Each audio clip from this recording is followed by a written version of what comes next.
नमस्कार बंधुरा कुंडुर पाकशाला থেকে আপনাদের সবাইকে স্বাগত।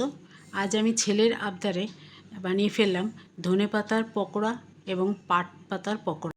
প্রথমে ধনেপাতা এবং পাট পাতাগুলোকে আলাদা পাত্রে রাখলাম, রেখে এবার একটা ব্যাটার তৈরি করছি।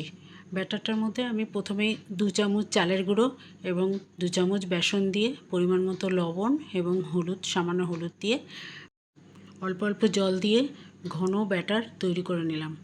এবার কড়াই বসালাম, কড়াইতে তেল দিলাম পরিমাণ মতো।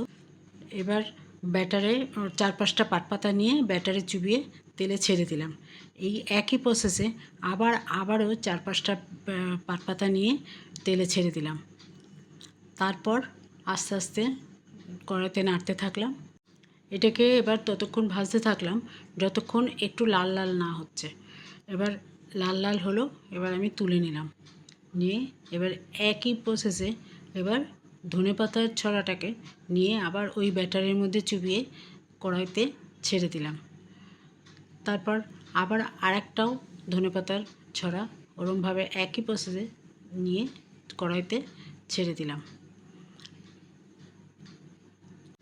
এবার ওই একই রকমভাবে পাটপাতার পকোড়ার মতন এইগুলোকেও একটু লাল লাল করে ভেজে নিলাম। একটু লাল লাল হলে একটু সেগুলো মচমচে হয় এবং খেতেও ভালো লাগে, খুব সুস্বাদু।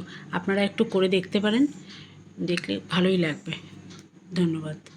ভিডিওটি ভালো লাগলে লাইক, কমেন্ট এবং সাবস্ক্রাইব করবেন।